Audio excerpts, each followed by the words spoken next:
মুসা আলাইহিস সালামের প্রতি এই নির্দেশ হলো, আমার হুজুরের আগে যিনি বিদায় হলেন হযরত ঈসা আলাইহিস সালামকে আল্লাহ পাক উঠায় নিলেন। ঈসা আলাইহিস সালামকে দিয়ে আল্লাহ বলালেন, ঈসা তুমি বলো, ওয়া ইন্নাল্লাহা রাব্বী ওয়া রাব্বুকুম ফা'বুদুহু হাদা সিরাতুম মুস্তাকিম। নিশ্চয়ই আল্লাহ হচ্ছে আমার রব এবং তোমাদের রব, তার গোলামি করো, তার দাসত্ব করো। হাদা সিরাতুম মুস্তাকিম, এটাই হলো সহজ সরল রাস্তা, যার শুরু হলো দুনিয়া, শেষ হলো জান্নাতুল ফেরদাউস। জোরে কোন সুবহানাল্লাহ।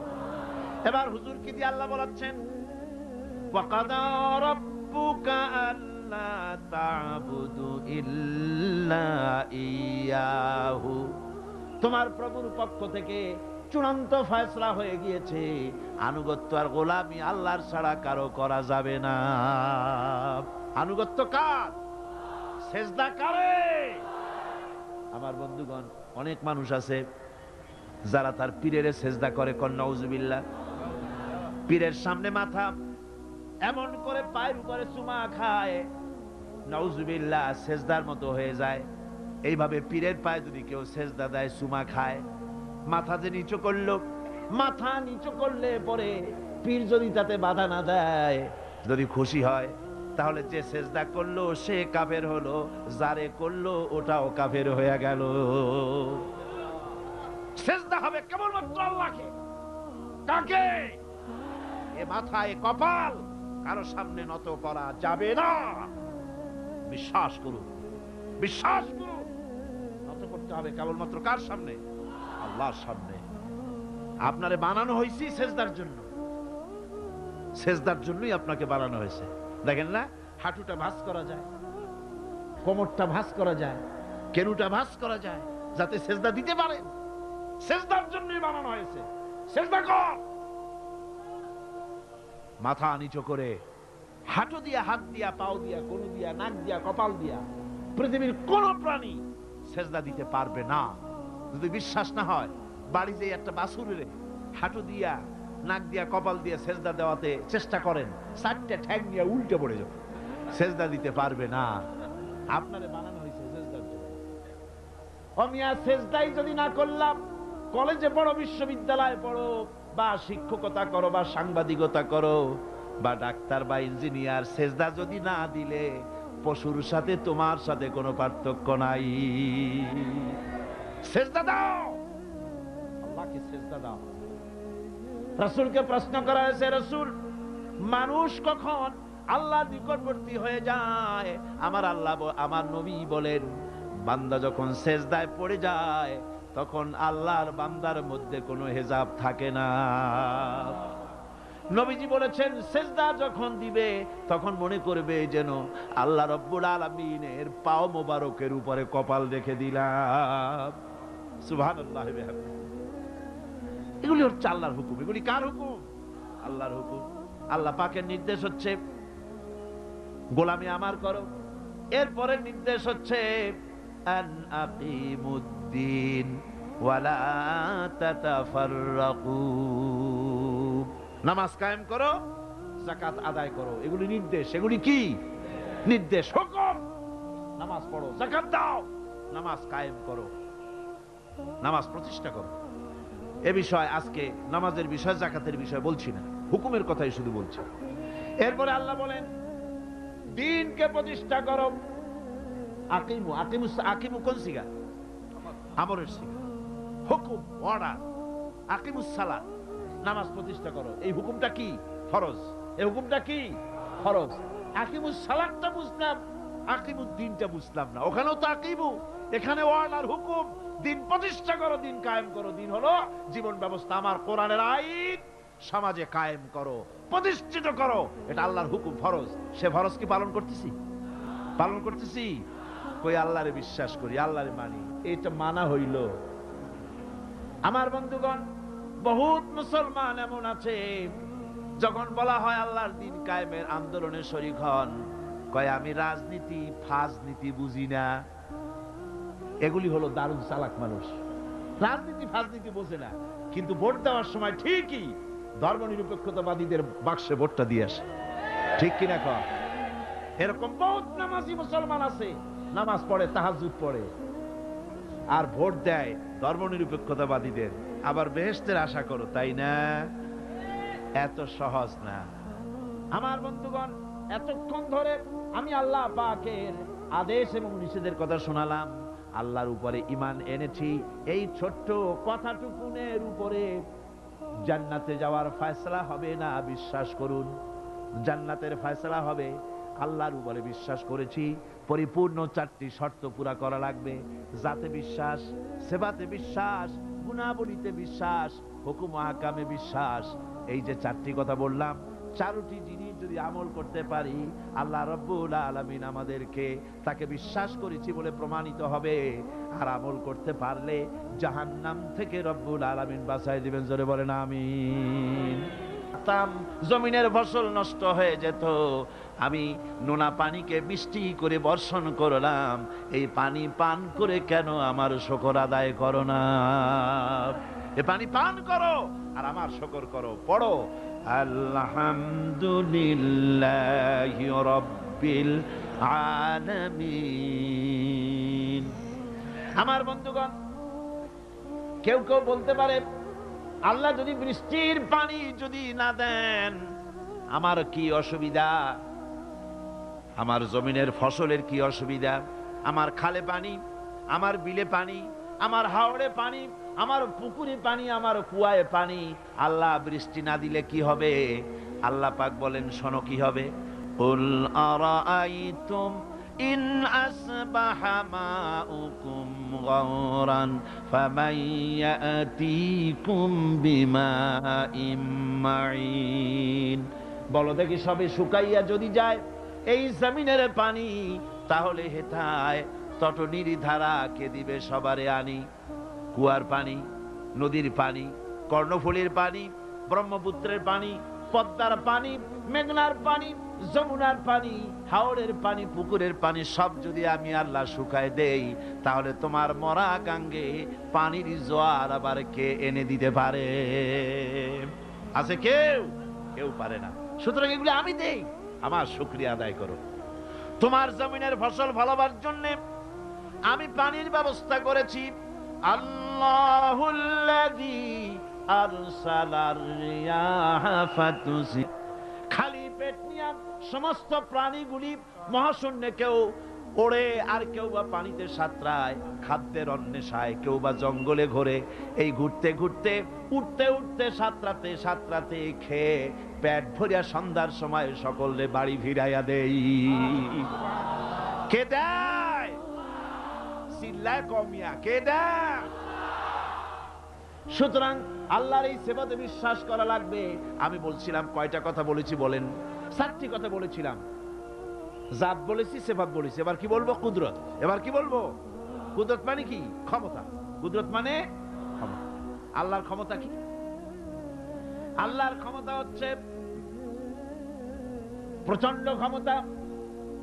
রাতকে দিন বানাতে পারেন, দিনকে রাত বানাতে পারেন, জিন্দাকে মুর্দা করতে পারেন, মুর্দাকে জিন্দা করতে পারেন, সাগরকে নগর বানাতে পারেন, নগরকে সাগর বানাতে পারেন, এতিমকে ফকিরকে ধরে দেশের প্রেসিডেন্ট বানায় দিতে পারেন, আবার প্রেসিডেন্ট ধরে জেলখানায় ঢুকাইয়া দিতে পারেন,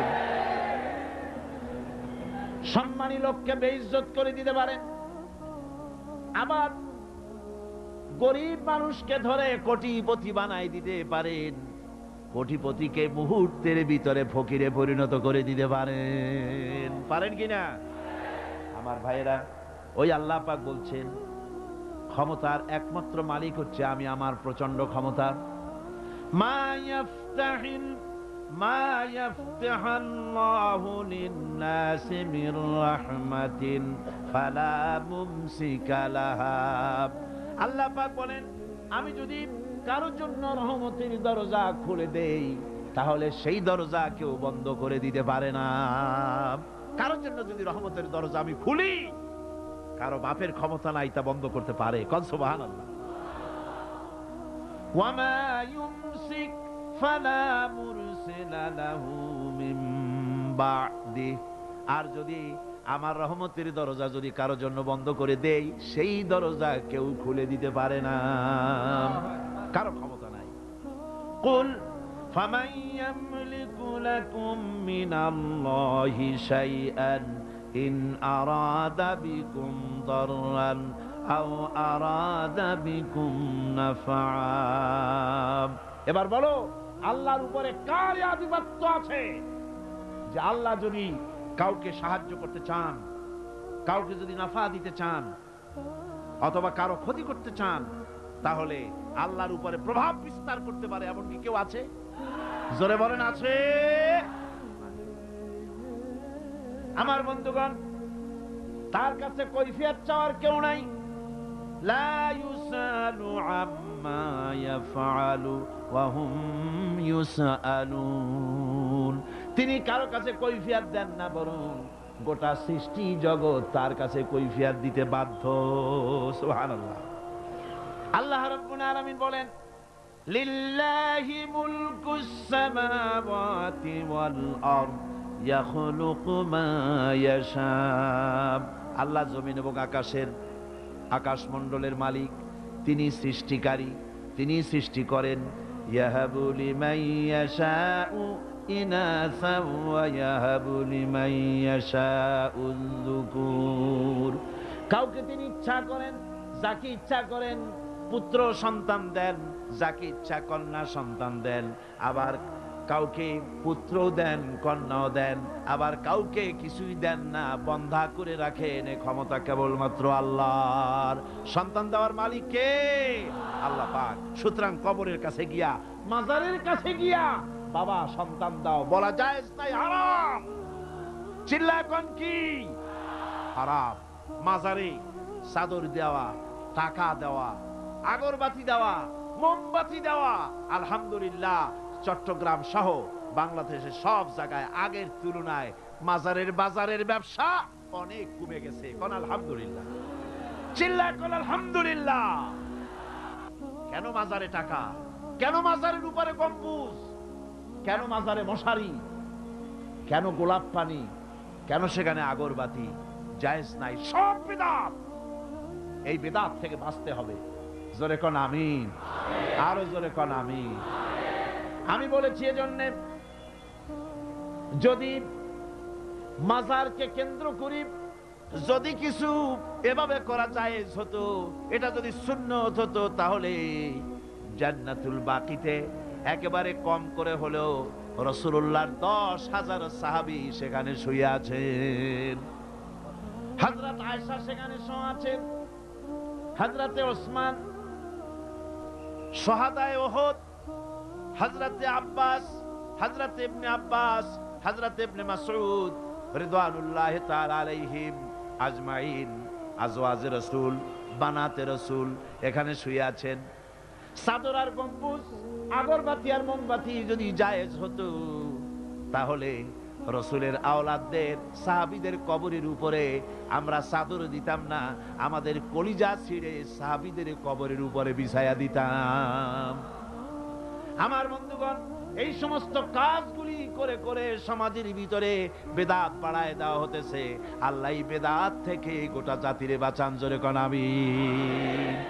ভাইরা, এবার আমি আমার ওই আল্লাহ হুকুম ও হাকামের কথা বলছি। আল্লাহর উপর ঈমান এনেছি, এই কথাটা বললে সারবে না। এই 4টা জিনিস বিশ্বাস করা লাগবে। হুকুম হাকাম কি? সেটা হচ্ছে আলা লাহুল খালকু ওয়াল আমর। জেনে রাখো, সৃষ্টি যার, আইন চলবে সেই আল্লাহ রব্বুল আলামিনের। সৃষ্টি কার? অনেক সময় বসে থেকে থেকে গলাটা বোধহয় আপনাদের জিমায় আসছে। চিল্লায় কোন? সৃষ্টি কার? আইন চলবে কার? ইনিল হুকুমু ইল্লা লিল্লাহ। সৃষ্টি যিনি করেছেন, হুকুম একমাত্র তারই চলবে। আল্লাহর হুকুম মানতে হবে। হুকুম কি? আল্লাহর হুকুমগুলি শোনেন। অনেক হুকুম, কয়েকটা দৃষ্টান্ত দেই। আল্লাহর হুকুম মানতে হবে। ঈমান এনেছি আল্লাহর উপরে, এই কথা বলা যথেষ্ট নয়। হুকুম মানতে হবে। হুকুম হচ্ছে ওয়ামা উমিরু ইল্লা লিয়াবুদু ইলাহান ওয়াহিদা। আমার আল্লাহ পাকের নির্দেশ হচ্ছে একমাত্র আমার দাসত্ব করো, আমার ইবাদত করো, আমার গোলামি করো। এক আল্লাহর ইবাদত করো, গোলামি করো। আল্লাহ তা'বুদু ইল্লাল্লাহ, আমি ছাড়া কারো গোলামি করো না। গোলামি কার? আল্লাহ। আল্লাহর হুকুম ছাড়া কারো হুকুম মানি না, ঠিক কি না? আল্লাহর হুকুম মানতে হবে। এই আল্লাহর হুকুম কি মানতে পারতেছি? আল্লাহরে মানি শুধু বলি, কিন্তু মানলাম কোথায়? কোর্টে কি আল্লাহর আইন আছে? আল্লাহর আইন দিয়া কি কোর্টে বিচার ফয়সালা হয় নাকি? শিক্ষাঙ্গনে আল্লাহর আইন আছে নাকি? সেক্রেটারিয়েটে আছে নাকি? বঙ্গভবনে আছে নাকি? পার্লামেন্টে আছে নাকি? কোন জায়গায় আল্লাহর আইন নাই। আর আমি সেজদা দেই আর বলি আল্লাহ তোমারে মানি। মানলাম কোথায়? শুধু সেজদা দিলাম। এরকম সেজদার কোনো দরকার আল্লাহর নাই। কারণ আল্লাহ পাক বলেন আকাশের তারকাগুলি, চন্দ্রগুলি, সূর্য, নক্ষত্র, গ্রহ, সৌররাজি, নবমণ্ডল, ভূমণ্ডল, যা দেখো আর যা দেখো না, সব আমার সেজদায় রত আছে। তুমি যদি জিকির না করো, তুমি যদি আমার তাসবিহ না পড়ো, কিছুই আসে যায় না। ইউসাব্বিহু লিল্লাহি মা ফিস সামাওয়াতি ওয়া মা ফিল আরদ।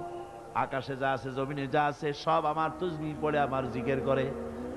গাছের পাতায় পাতায় যে আওয়াজ হয়, বাতাসের যে শনশন আওয়াজ হয়, পানিতে যে কুলু কুলু আওয়াজ হয়, পাখিরা যে কুহু কুহু ডাকে, তুমি তো বোঝো না, তুমি শুধু আওয়াজ শোনো।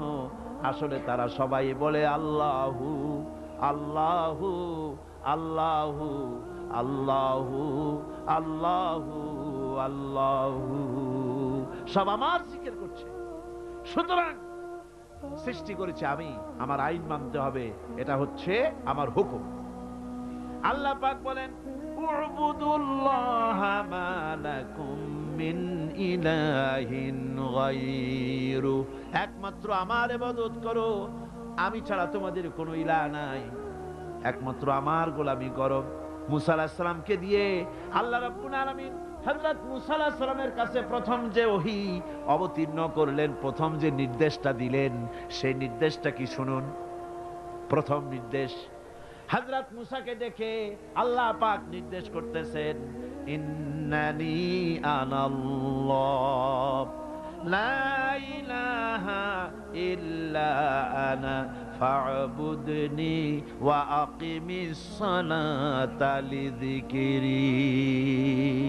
ইন্নানি আনাল্লাহ, নিশ্চয়ই আমি আল্লাহ। সুবহানাল্লাহি ওয়া বিহামদিহি, নিশ্চয়ই আমি আল্লাহ।